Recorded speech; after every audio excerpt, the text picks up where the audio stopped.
حکومت کہتی ہے کہ مسلح گارڈ کھڑی کرو، آواز ٹھیک کرو اس کی، مسجدوں کے دروازوں پر پولیس کھڑی ہے مسلح ہو کر. کیوں؟ کافر آ رہے ہیں حملہ کرنے، مشرک آ رہے ہیں؟ نہیں، مسلمان آ رہے ہیں مسلمانوں کو قتل کرنے.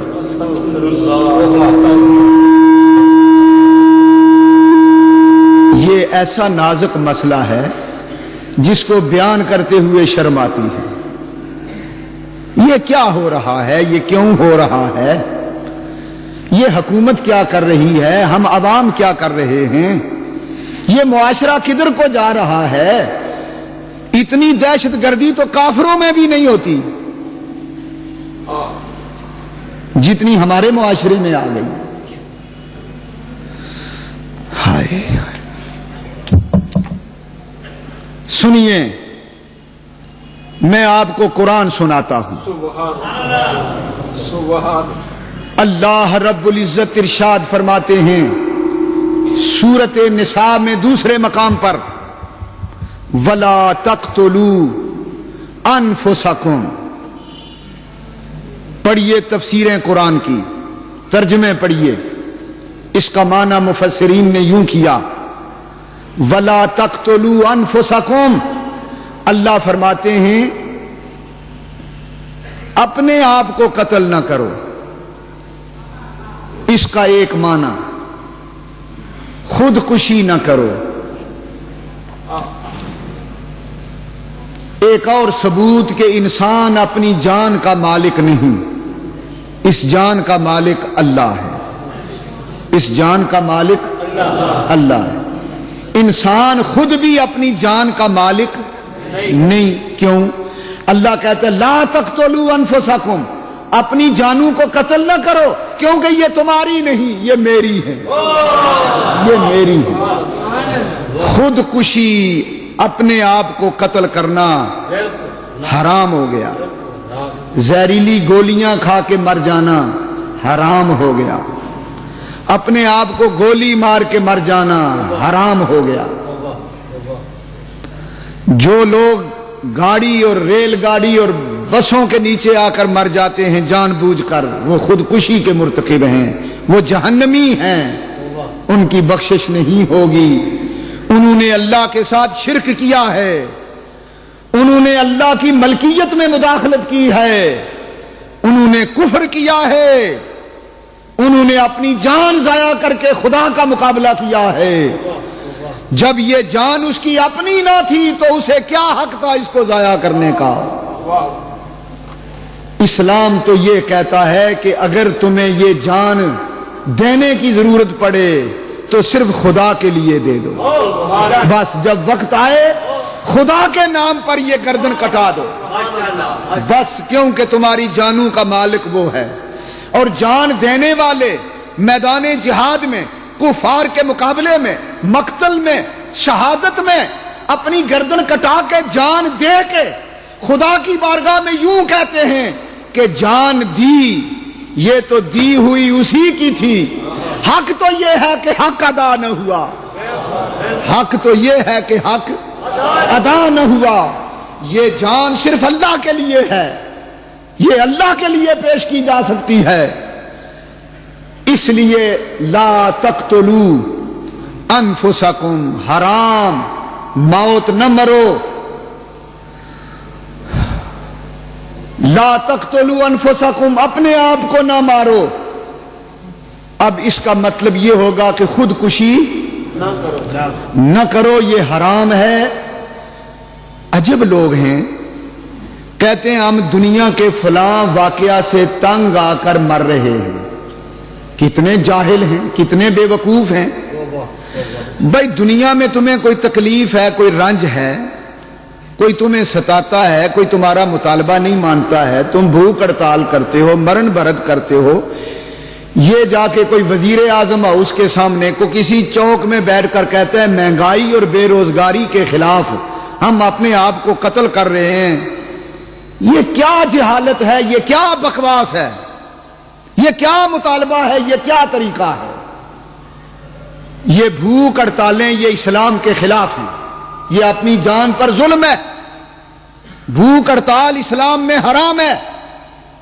مرن بھرت منانا یہ ہندوؤں کا شیوا ہے، مسلمانوں کا نہیں. کسی مطالبے کے لیے اپنے آپ کو آگ لگا کے مر جانا جہنم میں جانا ہے. کون کہتا ہے کہ مہنگائی اور بے روزگاری پر مرنا جائز ہے؟ جھوٹ بولتے ہیں. غریب سے غریب آدمی بھی شام کو کھانا کھا کے سوتا ہے. جھوٹ بولتے ہیں. یہ سیاسی چالیں ہیں. یہ اس ملک کے دشمن اور سازشی لوگ لاکھوں روپیہ ان لوگوں کو دے کر، ان کی اولاد کو دے کر کہتے ہیں تم مر جاؤ تاکہ ہم سیاست چمکائیں اپنی. کیا ظلم ہو رہا ہے، کیا سازشیں ہو رہی ہیں. اقتدار کی دیوی کا درشن کرنے کے لیے لوگوں کو بھوک ہڑتال اور مرن بھرت کی تعلیمیں دی جاتی ہیں. یہ سب حرام ہوتے ہیں. بالکل حرام. یہ سب حرام ہوتے ہیں. کیا اگر تم مسلمان ہو، جس خدا نے تمہیں پیدا کیا ہے اس پر تمہیں ایمان نہیں، یقین نہیں؟ خدا کہتا ہے وما من دابۃ فی الارض الا علی اللہ رزقها. میں نے جس شے میں جان ڈالی ہے اس کو رزق دینا میری ذمہ داری ہے، میں دیتا ہوں. جو خدا سمندر کی تہہ میں رزق دیتا ہے، جو خدا پہاڑوں کے نیچے رہنے والی مخلوق کو رزق دیتا ہے، وہ زمین کے اوپر رہنے والوں کو بھی رزق دیتا ہے، دے رہا ہے. چلو اگر تمہیں اور کوئی طریقہ نہیں آتا مہنگائی اور بے روزگاری کے خلاف، تو پھر آخری حد مانگنے کی ہے، مانگو. یہاں تو پاکستان کے منگتے لاکھوں پتی ہیں. آپ حیران ہوں گے. کہتے ہیں جی مہنگائی سے مر گئے، بے روزگاری سے مر گئے، آگ لگا دی. سب بکواس ہے. ظالموں، اس ملک میں تو منگتے کروڑوں پتی ہیں، یہ جو سڑکوں پہ بیٹھے ہیں. عجیب بات ہے، مجھے سمجھ نہیں آتی یہ قوم کدھر جا رہی ہے. یہ مال خدا کے عذاب کی علامت ہے کہ جب خدا کی تعلیمات اور احکام سے منہ موڑا، جب رسول اللہ سے بیگانے ہوئے، جب قرآن کی تعلیم نہ پڑھی، جب مسجد میں نہ آئے، علماء سے دین نہ سیکھا، تو پھر یہی اشر ہوگا. تو یاد رکھو وَلَا تَقْتُلُوا أَنفُسَكُمْ. اللہ فرماتا ہے خودکشی نہ کرو. ایک معنی یہ ہے. دوسرا معنی مفسرین یہ بیان کرتے ہیں اپنے آپ کو قتل نہ کرو. اس کا مطلب یہ ہے کسی دوسرے کو قتل نہ کرو. سبحان اللہ. کسی مسلمان کو قتل نہ کرو. کیوں؟ کسی دوسرے کو قتل کرو گے تو گویا تم نے اپنے آپ کو قتل کر دیا. کس طرح؟ یا تو عدالت تمہیں اس قتل کے بدلے میں قتل کر دے گی، پھانسی پہ لٹکائے گی، اور یا جس کو تم نے قتل کیا ہے اس کے وارث موقع پا کر تمہیں قتل کر دیں گے.